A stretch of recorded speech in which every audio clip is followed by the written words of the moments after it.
দেখছেন কলকাতা টিভি সংবাদ সারাদিন নিয়ে আপনাদের সঙ্গে রয়েছে ভাস্বতী।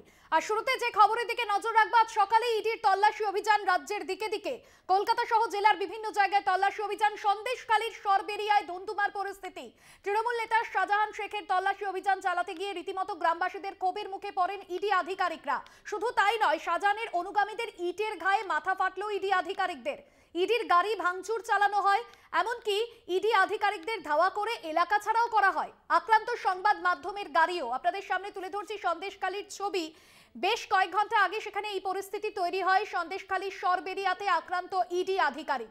উত্তর ২৪ পরগনায় দুটি জায়গায় ইডি আধিকারিকদের হানা। একদিকে সন্দেশখালীর ব্লক সভাপতির বাড়িতে ইডি আধিকারিকদের হানা, অন্যদিকে বনগাঁ পুরসভার প্রাক্তন পুরপ্রধানের বাড়িতে ইডি আধিকারিকদের হানা। ব্লক সভাপতি শেখ শাহজাহানের বাড়িতে আজ সকালে ইডি আধিকারিকরা পৌঁছন এবং তার বাড়ি তালাবন্ধ অবস্থায় ছিল। যখন পৌঁছন ইডি আধিকারিকরা, সেই সময় গ্রামবাসীরা কেন ইডি আধিকারিকদের তল্লাশি শুরু হয়েছে সেই বিষয়কে সামনে রেখে প্রতিবাদে নামেন। দুটো ছবি আপনাদের সামনে তুলে ধরছি। তদন্তকারীদের গাড়ি ভাঙচুর করা হয় এবং আক্রান্ত হন ইডি আধিকারিকরা। ইডির আধিকারিকদের মারধর শুরু করেন তৃণমূল নেতার অনুগামী সমর্থকরা। ধাওয়া করে ইডি আধিকারিকদের এলাকা ছাড়া করা হয়। ইডি আধিকারিকদের গাড়িও ভাঙচুর করা হয়। খবর সংগ্রহ করতে গিয়ে আক্রান্ত হয় সংবাদ মাধ্যম, ভাঙা হয় ক্যামেরা, গাড়ি। উত্তর ২৪ পরগনার যে ছবি আপনাদের সামনে তুলে ধরছি, সন্দেশখালীর সরবেরিয়ায় আক্রান্ত হন ইডি আধিকারিক। এবং এর আগেও আমরা দেখেছি একাধিক জায়গায় হানা দিয়েছেন ইডি আধিকারিকরা। তবে তার আগে আমরা দেখলাম যে ছবি আজকে অত্যন্ত অনভিপ্রেত সেই ছবি। কারণ কেন্দ্রীয় বাহিনীর জওয়ানরা যেখানে ছিলেন, সেই জওয়ানরা উপস্থিত থাকার মধ্যে এ ধরনের ঘটনা ঘটল এবং এই প্রথম কোনো ইডি আধিকারিকের দল আক্রান্ত হলেন অভিযান তল্লাশিতে নেমে। সেই ছবি আজকে দেখা গেল সরবেরিয়ায়। সরাসরি রয়েছেন আমাদের প্রতিনিধি সঞ্জিত চক্রবর্তী। সঞ্জিত, এই যাবৎ কোনো কালের প্রথম কোনো ইডি আধিকারিক তারা তল্লাশি অভিযানে গিয়ে মারধর খেলেন, সংবাদ মাধ্যমের গাড়ি ভাঙচুর করা হলো। ঠিক কি পরিস্থিতি তৈরি হয়েছিল, এখনো পর্যন্ত প্রশাসনের তরফে কি তৎপরতা নিয়ে? দেখো, ইতিমধ্যে উত্তর ২৪ পরগনা অর্থাৎ বসিরহাট যে পুলিশ জেলার পুলিশ আধিকারিকরা ঘটনাস্থলে রয়েছে। বিভিন্ন থানা, নেজার এবং হাড়োয়া, মিনাকা, বসিরহাট একাধিক থানার পুলিশ আধিকারিকরা রয়েছে। ঘটনার যথেষ্ট এলাকায় থমথমে রয়েছে। আমি যেখানে দাঁড়িয়ে আছি সেই ঘটনার কেন্দ্রস্থল সেই সরবেরিয়া মাছের আড়ত, যেখানে শাহজাহান শেখের যেখানে বিল্ডিং ছিল। আজকে সাত সকালে ইডি আধিকারিকরা তাদের যে অভিযোগ, তারা তালা ভেঙে ঘরে ঢোকার চেষ্টা করছিল, কিন্তু সেই খবর অনুগামীদের কাছে পৌঁছাতে কিন্তু তাদের ইডি আধিকারিকদের ঘিরে বিক্ষোভ এবং যা কর্মী ছিল বাহিনী, তারাও আক্রান্ত হয়। সব মিলে গোটা পরিস্থিতির উপর পুলিশ নজর রেখেছে। যেটা বারবার এখানকার কর্মী সমর্থকরা যারা জানাচ্ছিলেন, বিক্ষোভ দফায় দফায় হয়েছে সকাল থেকে। একাধিক যে গাড়ি ভাঙচুর হয়েছে, পাশাপাশি ইডি আধিকারিকরাও আক্রান্ত হয়েছে। যেটা অভিযোগ, যে কর্মী সমর্থকদের যে অভিযোগ, যে কোনো মতে তারা বিনা নোটিশে সম্পূর্ণ ইডি আধিকারিকরা এসেছে, কোনো নোটিশ না নিয়ে তালা ভেঙেছে এবং অনুমতি ছাড়াই তারা এই ক্ষোভের বহির্প্রকাশ হয়েছে। অনুগামীরা সেই ক্ষোভ বহির্প্রকাশ করতে গিয়েই কিন্তু তারা বারবার বিক্ষোভে সামিল হয়েছে। তারা বারবার বলছেন যে তদন্তের সহযোগিতা উনি করবেন। উনি এখানকার জননেতা। উনি একদিকে যেমন ব্লক সভাপতি, অন্যদিকে উত্তর ২৪ পরগনা জেলা পরিষদের মৎস্য প্রাণী কর্মদক্ষ, তিনি সহযোগিতা করতেন, তদন্তের সব রকম সহযোগিতা আশ্বাস দিতেন। কিন্তু তাদের একটা বক্তব্য, যে কর্মী সমর্থকদের কেন যে নোটিশ না নিয়ে ইডি আধিকারিকরা সাত সকালে সেই তার বাড়িতে তল্লাশি করতে আসলো, এই নিয়ে ক্ষোভ রয়েছে। ঘটনাস্থলে এলাকা যথেষ্ট থমথমে রয়েছে। ইতিমধ্যে ইডি আধিকারিকরা তারা কিন্তু ঘটনাস্থল থেকে চলে গেছে এবং ঘটনাস্থলে রয়েছে বসিরহাট পুলিশ জেলার বিভিন্ন থানার পুলিশ আধিকারিক সহ বিশাল পুলিশ বাহিনী, র্যাব রয়েছে, কমব্যাট ফোর্স রয়েছে। সব নিয়ে গোটা পরিস্থিতি এলাকায় যথেষ্ট উত্তেজনা তৈরি হলো, কিন্তু যথেষ্ট থমথমে রয়েছে। এখানকার যারা তৃণমূল নেতা কর্মী সমর্থকরা তারা বলছিলেন যে যেভাবে বিনা নোটিশে এসেছে এই আন্দোলন কর্মসূচি লাগাতার করবে। তাদের একটাই দাবি, ৩০শে ডিসেম্বর যে বসিরহাটে প্রকাশ্য জনসভায় শুভেন্দু অধিকারী বিরোধী দলনেতা তিনি বলেছেন যে শাহজাহান শেখের ঠিকুজি কুস্তি তার হাতে আছে, তিনি কিভাবে দুর্নীতি করেছেন। একাধিক অভিযোগ রয়েছে। পার্থ চট্টোপাধ্যায়, জ্যোতিপ্রিয় মল্লিকরা জেলে গেছেন, কিভাবে তিনি বাঁচবেন সেটা দেখবেন। এই হুমকি দেওয়া, একদিকে হুমকি, অন্যদিকে উস্কানি, তার ব্যাপারে কেন্দ্রীয় নেতাদের উস্কানির জেরেই কিন্তু আজকে এই ঘটনার বহিঃপ্রকাশ ঘটেছে, যার কোনো এলাকায় যথেষ্ট উত্তেজনা রয়েছে। কিন্তু তুমি যেটা বারবার বলছিলেন যে ইডি আধিকারিকরা এই প্রথম রাজ্যে কোনো জায়গায় হেনস্থা এবং আক্রান্তের শিকার হলো। এটা বিশেষ তাৎপর্যপূর্ণ। ইতিমধ্যে যেন এই নিয়ে রাজনৈতিক বিরোধী এবং শাসক দলের তরজা লেগে গেছে। সব নিয়ে গোটা পরিস্থিতির ওপর নজর রেখেছে জেলা প্রশাসন। ভাস্বতী, এবং সেই জায়গায় আরো যে প্রশ্ন সামনে আসছে যে কেন শাহজাহানের বাড়িতে তল্লাশি অভিযানে গেলে এরকম বাধার মুখে পড়তে হলো? কোনো রকম কি কোনো তথ্য বা প্রমাণ লোপাটের চেষ্টা করা হচ্ছিল, সেরকম কি কোনো বিষয়, সেই প্রশ্ন তো সামনে উঠছেই। না দেখো, একেবারে প্রশ্ন থাকলেও কিন্তু এই প্রশ্নটা তারা মানতে নারাজ। যারা অনুগামীরা দফায় দফায় বিক্ষোভ করেছে, সরবেরিয়া রাজবাড়িতে যারা দফায় দফায় নেতাকর্মীরা বিক্ষোভ করেছে, তারা কিন্তু এটা অভিযোগ মানতে নারাজ। তারা বলছে বিনা নোটিশে যেভাবে তালা ভেঙে ঢুকছিল, তাতে তারা যেই তথ্য প্রমাণ আদৌ কি আছে, তদন্তের কি ছিল, তদন্তের গতি প্রকৃতি কি ছিল, আদৌ এটা নিয়োগ দুর্নীতির সঙ্গে যুক্ত কিনা বা অন্য তদন্তের সঙ্গে যুক্ত কিনা, সেটা তুমি জানো। একদিন নিয়োগ দুর্নীতি অহিংসিল গ্রেপ্তার হয়েছে, আবার জ্যোতিপ্রিয় মল্লিক গ্রেপ্তার রয়েছে, এবার তার সঙ্গে যোগসূত্র আছে কিনা, পুরোটাই তদন্তের ব্যাপার। কিন্তু মূলত এখানকার নেতা নেত্রীদের একটাই দাবি, সাত সকালে যখন একজন এরকম জননেতা বাড়িতে, বিশেষ করে ব্লক সভাপতি, জেলা কর্মদক্ষ তার বাড়িতে আসছে, বিনা নোটিশে কেন আসলো, এটা দাবি তুলেছে। কিন্তু পাশাপাশি কোন তথ্য প্রমাণ বা আদৌ তার কাছে কোনো তথ্য প্রমাণ আছে কিনা বা কোনো দুর্নীতির সঙ্গে যুক্ত আছে, সেটা তদন্তের সাপেক্ষে, সেটা সময় বলবে।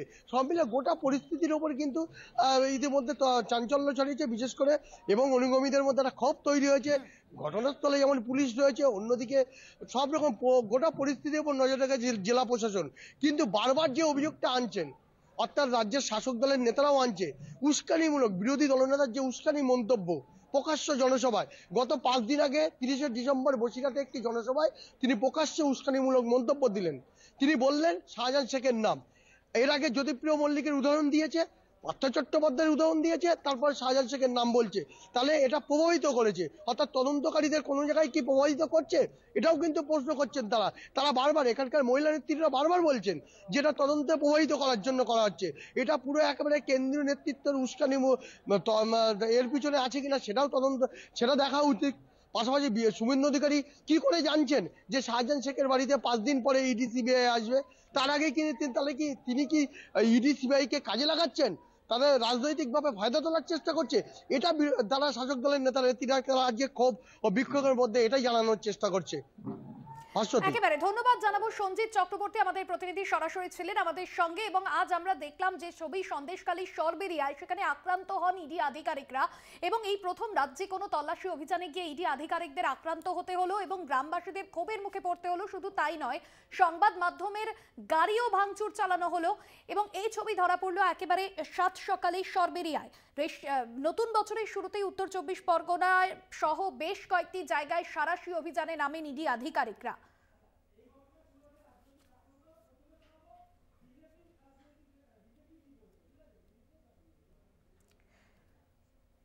অন্যদিকে এই ঘটনাকে কেন্দ্র করে শুরু হয়ে গিয়েছে রাজনৈতিক চাপানোতর।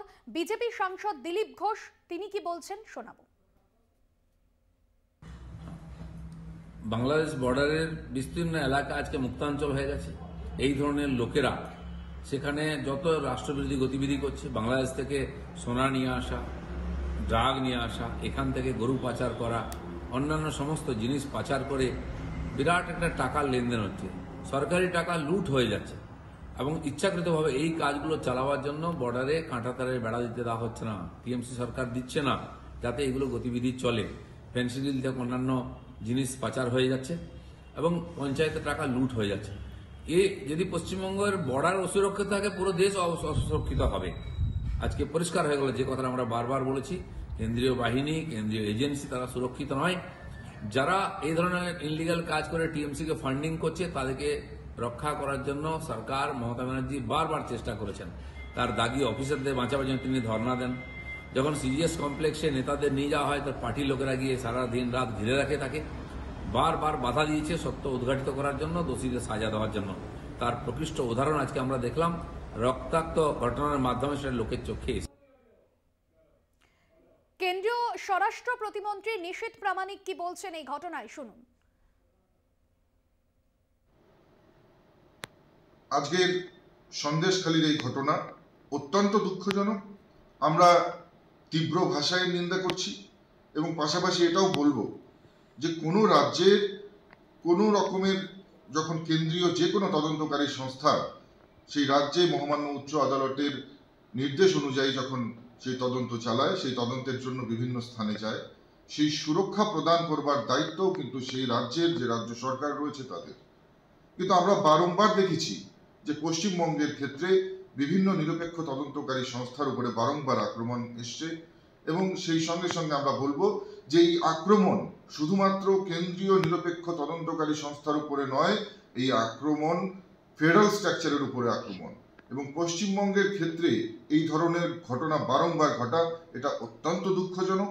আজকে যাদের সঙ্গে এই ঘটনা ঘটেছে, যারা দায়িত্বরত অফিসার সেখানে ছিলেন, তাদের পরিবারের প্রতি সমবেথী, আমরাও সমবেথী এবং আমরা তাদের পরিবারকে সমবেদনা জানাচ্ছি, এবং পাশাপাশি বলবো যে কেন্দ্র সরকার এই বিষয়টিকে অত্যন্ত সিরিয়াসলি নিয়েছে এবং পরবর্তী সময়ে নিশ্চিতভাবে কেন এই ধরনের ঘটনা পশ্চিমবঙ্গে বারবার ঘটছে আমরা নিশ্চয়ই সেটাও কিন্তু খতিয়ে দেব। পাল্টা তৃণমূলের তরফে কি বক্তব্য উঠে আসছে, তৃণমূল সাংসদ শান্তনু সেন কি বলছেন ঘটনায়, শুনুন। দেখুন, ইনভেস্টিগেটিং এজেন্সির অফিসাররা স্থানীয় মানুষদের বিভিন্নভাবে প্ররোচিত করেছে, তাই স্থানীয় মানুষের স্বতঃস্ফূর্ত রিয়াকশন হয়েছে। সারা ভারতবর্ষের মানুষ এই ইনভেস্টিগেটিং এজেন্সির নামে চূড়ান্ত কনস্পিরেসি দেখতে দেখতে তারা আজকে হতাশ হয়ে গেছে। বিশেষ করে এই বাংলায় তৃণমূল কংগ্রেসের বিরুদ্ধে প্রতিদিন দিল্লি পরিচালিত এই কনস্পিরেসি চলছে। আর যে ব্যক্তি এই বিষয়গুলো নিয়ে বিভিন্ন সময় সোশ্যাল মিডিয়ায় লিখছেন, তিনি সবথেকে বেশি দুর্নীতিগ্রস্ত। তাকে প্রকাশ্যে টিভি ক্যামেরার সামনে টাকা নিতে দেখা গেছে, তার পরিবারের বিভিন্ন লোকের বিরুদ্ধে প্রকাশ্যে দুর্নীতির অভিযোগ সামনে এসেছে, অথচ তার কেশাগ্র কেউ স্পর্শ করছে না। Trinamool Congress zero tolerance two corruption শুধু মুখে বলে না, কাজে করে দেখায়, কিন্তু বিজেপি সেটা বলার হিম্মত দেখাবে না। তার কারণ বিজেপির আপাদমস্তক নেতারা দুর্নীতিগ্রস্ত, তৃণমূল কংগ্রেস সেটা করে দেখাতে পারে। যারা মিডিয়ার ওপর আক্রমণ করেছেন, মিডিয়ার ওপর আক্রমণকে তৃণমূল কংগ্রেস কখনো সমর্থন করে না, এক্ষেত্রেও করছে না।